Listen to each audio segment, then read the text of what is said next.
Assalamualaikum warahmatullahi wabarakatuh. Jumpa lagi di Puspita Miau.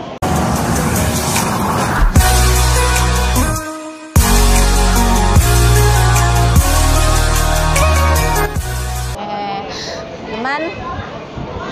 Nah, lumayan nih anginnya gede. Sepoi-sepoi, dingin.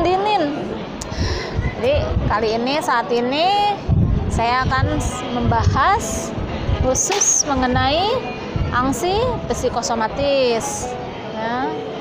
Jadi seperti teman-teman ketahui, angsi itu memang sangat mengganggu. Angsi itu bisa membuat seseorang menjadi terpuruk.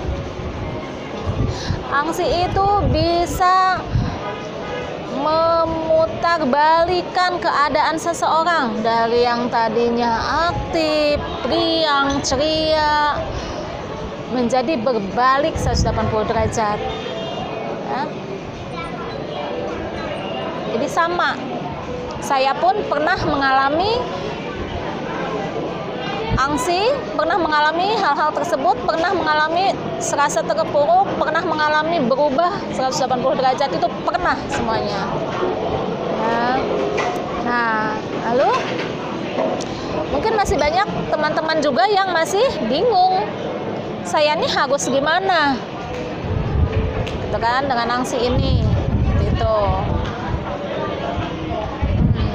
Nah, metode-metode yang bisa teman-teman lakukan untuk menghadapi atau mengatasi angsi ini, diantaranya itu satu, teman-teman bisa dengan ruqyah.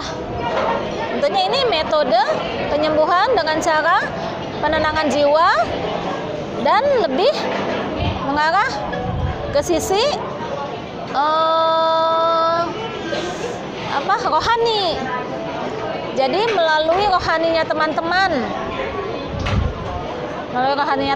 itu metode penyembuhannya melalui rohani teman-teman dibuat bisa menjadi tenang. Nah, secara globalnya seperti itu.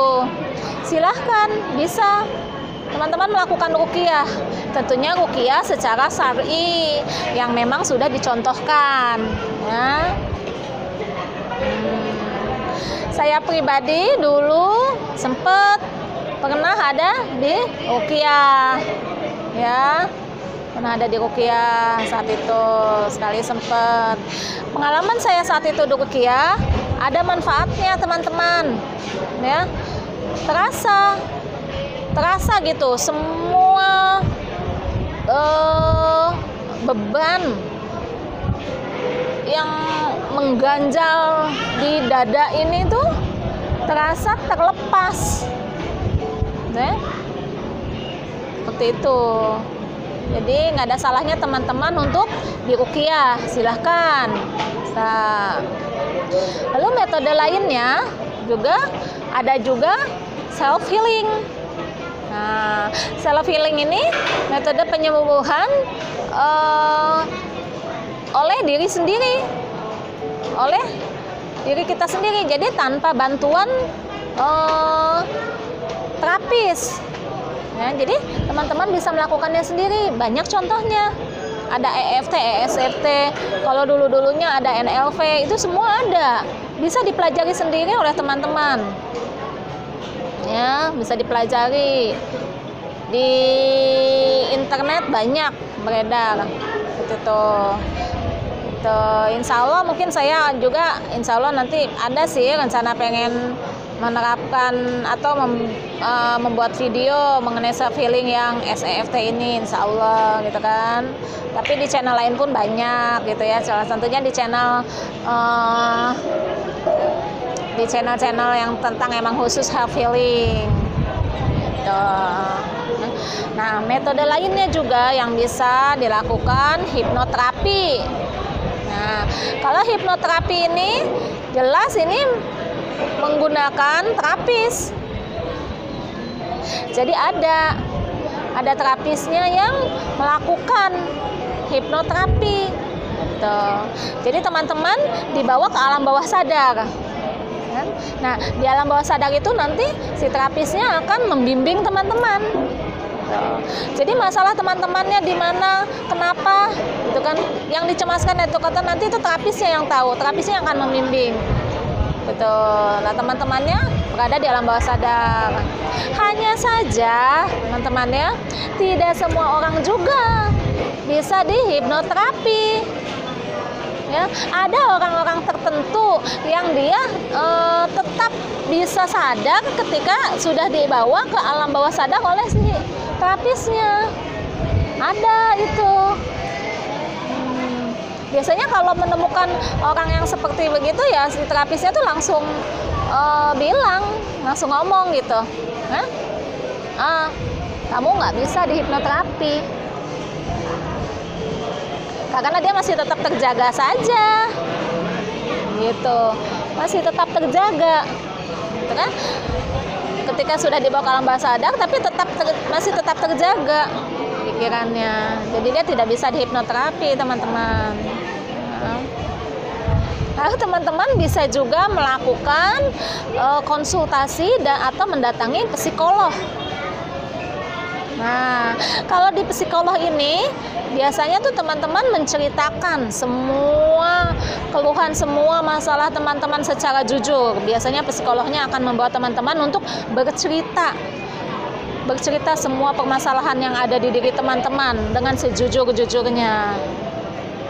Kemudian psikolognya akan memberikan metode penyembuhan biasanya. Nah, metode penyembuhannya ini biasanya melalui metode perubahan pola pikir dan perilaku. Teman-teman nanti akan dibimbing untuk merubah pola pikir dan perilaku yang seharusnya teman-teman lakukan saat teman-teman ini mengalami gangguan ansi psikosomatis ini, gitu. Lalu lagi yang kelima, teman-teman bisa juga mendatangi psikiater. Nah, psikiater ini bedanya dengan psikolog. Kalau psikolog dia tidak memberikan obat, tapi kalau psikiater dia memberikan obat. Nah, biasanya obat-obatnya tuh ya obat-obat penenang, obat-obat antidepresan. Ya, sedikit banyaknya pernah saya bahas di video tentang pola pikir. Beberapa jenis obat antidepresan. Tuh, bisa dilihat kembali silakan. Nah, jadi psikiater pun nanti akan membimbing, mendengarkan keluhan teman-teman. Akan mendengarkan permasalahan teman-teman, gitu kan? Lalu dia akan memberikan obatnya dan mengarahkan teman-teman harus bagaimana, tuh, ya. Nah, biasanya juga nih pengalaman ada teman yang mengunjungi psikiater ya, katanya, saya dimarahin sama psikiaternya, kayak gitu kan. Ya kenapa dimarahin, kan? Dia bilang, ya itu soalnya dibilangnya gitu sih. Kamu ini cuma mikirnya kenapa begini, kenapa begitu, gitu kan? Tapi tidak berusaha untuk memperbaikinya, untuk merubahnya. Tuh, ya. Jadi poinnya tetap aja teman-teman, dari kelima metode ini yang bisa teman-teman lakukan, kan? Ya, semuanya ini bisa membantu teman-teman, gitu kan. Tapi tetap yang berperan untuk merubah itu adalah diri teman-teman sendiri, kan? Hipnoterapi, ya kan? Psikolog, psikiater bisa menampung semua curahan teman-teman, bisa menampung curhatnya, bisa menampung keluh kesah segala macamnya teman-teman. Psikiater bisa memberikan obatnya, tapi tetap yang bisa merubah, yang bisa merubah pola pikir teman-teman itu ya diri teman-teman sendiri. Yang bisa merubah pikiran negatif menjadi berpikir positif itu teman-teman sendiri. Tuh. Jadi metode-metode itu tuh sebagai perantara. Dan obat psikiater pun, obat penenang atau antidepresan ini hanyalah sebagai untuk meredakan gejala.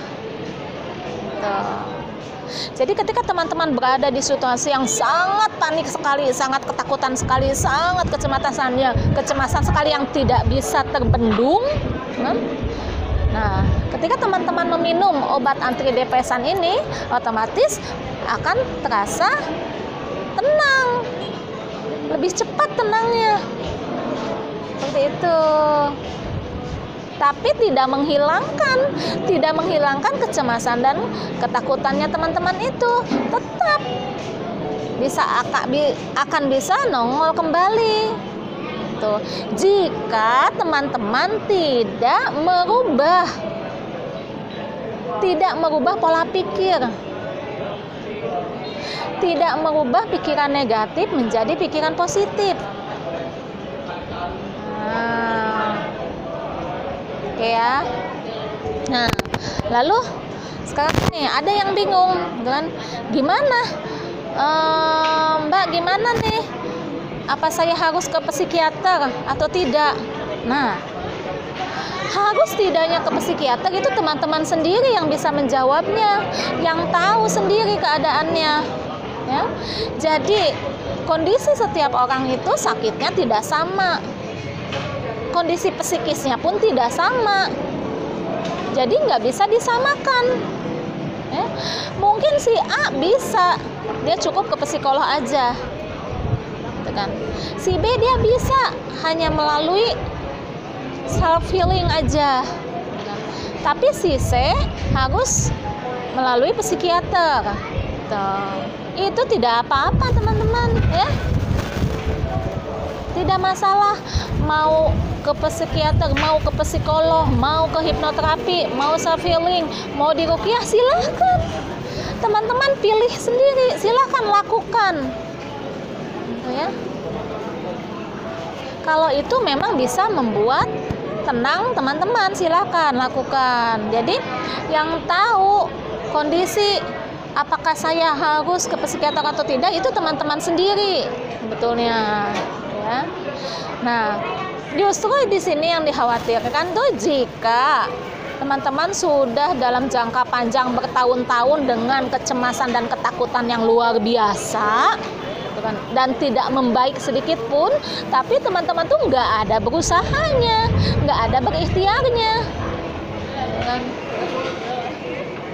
Itu yang harus diwaspadai. Jika memang sudah bertahun-tahun masih seperti itu, tidak ada berkurangnya, nggak usah ragu lagi, silahkan kunjungi psikiater. Ya. Lalu Mbak, nanti saya nih takut ketergantungan obat penenang, obat antidepresan ya. Nah, begini, sebetulnya psikiater itu ada tahapan-tahapannya. Jadi obat itu tidak akan menjadi ketergantungan karena ada sistem tapering off. Tapering off itu adalah penurunan dosis. Itu psikiaternya yang paham, yang ngerti kapan dia harus menurunkan dosis kepada teman-teman. Ya. Jadi dosisnya itu akan berkurang sedikit-sedikit sampai akhirnya nanti stop sama sekali, lepas dari obat penenang. Tentunya memang dibutuhkan kesabaran bagi teman-teman yang melalui pengobatan psikiater ini, karena tidak bisa di stop tiba-tiba. Itu tidak baik dan dokter tidak akan menyarankan seperti itu. Jadi kalau mau stop obat penenangnya itu melalui tahapan-tahapan, melalui ada tapering off-nya. Ya. Justru yang dikhawatirkan jika teman-teman yang sudah rutin tadinya nih berbulan-bulan, bertahun-tahun konsumsi antidepresan, lalu tiba-tiba teman-teman sendiri yang menghentikannya tanpa konsultasi ke psikiaternya. Justru yang dikhawatirkan akan terjadinya withdrawal, berbalik kembali pada keadaan awal dengan cemas dan ketakutan yang sangat. Ya. Nah, ini. Tapi memang betul teman-teman, ada teman-teman juga, teman-teman saya ya, banyak malah bukan 1-2, dia bisa mengontrol sendiri. Jadi penggunaan antidepresan itu hanya dia minum ketika keadaan darurat, ketika keadaan benar-benar dia sangat panic attack yang luar biasa, baru dia konsumsi antidepresannya. Jika tidak, dia tidak konsumsi. Jadi itu antidepresan itu selalu ada di tasnya tuh, selalu ada di dompetnya, hanya untuk jaga-jaga. Ada banyak yang kayak gitu juga. Nah, artinya kalau misalnya ada yang seperti itu, ya mungkin mereka itu bisa mengontrol, masih bisa mengontrolnya sendiri, gitu loh, penggunaan antidepresan tersebut. Gitu. Nah, tapi jangan berkecil hati bagi teman-teman yang memang melalui terapi yang berkelanjutan di psikiater, ya lanjutkan. Toh pasti teman-teman sekarang sudah merasakan ada perubahannya, gitu kan? Yang sudah 1 bulan, 2 bulan, 3 bulan, 4 bulan, 5 bulan, 6 bulan gitu kan, sudah merasakan ada perubahannya, atau yang sampai setahun gitu kan, mungkin udah ada yang merasakan perubahannya ya teman-teman, gitu ya. Jadi kalaupun misalnya setelah 5 bulan, 6 bulan terapi, tapi belum ada terasa perubahannya yang signifikan, ya konsultasikan ke psikiaternya, tanyakan. Seperti itu, mungkin nanti akan ada perubahan jenis antidepresannya, atau mungkin akan ada perubahan dosis, seperti itu ya teman-teman ya. Nah, saya sedikit banyaknya paham mengenai obatan antidepresan ini karena saya ada pengalaman mengurus ibu saya yang udah uzur ya, yang waktu itu sakit itu pun dibantu dengan obat-obatan psikiater gitu. Dan saya tahu itu ada tahapannya juga, ada diturunkan dosis seperti itu. Nah, jadi sedikit banyaknya tahu, gitu kan ya. Seperti itu. Nah, jadi jangan takut untuk berikhtiar ke psikiater atau ke psikolog, ya. Jangan takut. Tuh, teman-teman sendiri yang paham, teman-teman butuh atau tidaknya. Tetap poinnya, psikiater pun menyatakan tetap yang bisa merubah dan membalik keadaan itu adalah teman-teman sendiri, diri teman-teman sendiri. Jadi walaupun teman-teman mengkonsumsi obat-obatan antidepresan, obat-obatan penenang tersebut, tetap ketika teman-teman berada dalam keadaan yang fit, yang terasa sudah mulai nyaman dan mulai terasa bisa beraktivitas sedikit-sedikit kayak gitu, itu teman-teman latih juga, latih pola pikirnya, latih merubah pikiran negatif menjadi pikiran positif, itu dilatih.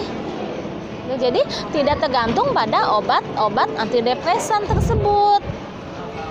Nah, dilatih terus pikiran positifnya dan dilatih untuk bisa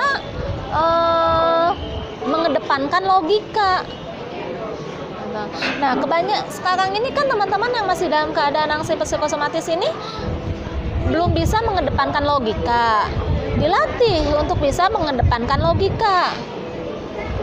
Nih contohnya kayak gini. Saya udah melalui tes EKG sampai 7 kali, 10 kali, sekian kali, gitu kan. Dan hasilnya baik-baik saja. Hasilnya jantung saya normal, gitu kan. Tapi tetap aja nih, ketika ada gangguan di sekitar dada, ketika ada debar-debar, ketika ada nyeri di dada kiri, itu langsung panic attack, langsung angsi keluar. Nah, jadi latih oleh teman-teman untuk mengedepankan logika. Jadi mengedepankan logikanya seperti ini. Oh iya, saya kemarin baru saja melakukan EKG yang ke-10 dan hasilnya normal-normal saja. Artinya saya nggak apa-apa. Dokter pun menyatakan saya baik-baik saja, jantung saya sehat, nggak ada masalah. Gitu. Dan saya udah puluhan kali mengalami panic attack ini. Ya, tapi tetap aja saya sampai saat ini, sampai sekarang ini masih bisa bernapas, masih hidup, jantung saya nggak kenapa-kenapa. Nah, itu yang dibilang mengedepankan logika, ya. Jadi semua itu perlu dilatih. Nggak cukup cuma sekali 2 kali, nggak bisa. Terus dilatih tanpa henti, terus saja.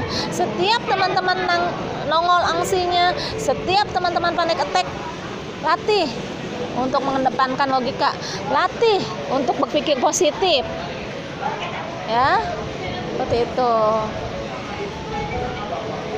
Karena sejatinya yang bisa membalikan keadaan, yang bisa jelas-jelas merubah pola pikir itu adalah diri teman-teman sendiri, bukan obat penenang, bukan antidepresan, bukan psikiater, bukan psikolog, dan bukan hipnoterapis, bukan juga peruqyah. Nah, jika kalau self healing ini, jika kalau metode self healing ini udah jelas-jelas itu teman-teman sendiri yang melakukannya. Itu menurut saya pribadi nih, self healing patut dicoba oleh teman-teman, ya. Itu secara tidak langsung tuh teman-teman melatih sedikit demi sedikit untuk bisa mengedepankan logika, untuk bisa menenangkan jiwa. Itu teman-teman sendiri yang melakukannya. Itu lebih, menurut saya tuh lebih ngefek, karena diri teman-teman sendiri yang melakukannya, nggak pakai bantuan orang lain, seperti itu. Ya. Saya pribadi pernah mencoba self healing, dan itu alhamdulillah ngefek. Tapi tetap self healing pun ada yang tidak ngefek, gitu kan, ada yang tidak berhasil di teman-teman, ya. Karena memang dalam self healing ini dibutuhkan keyakinan di diri teman-teman sendiri, tuh, ya.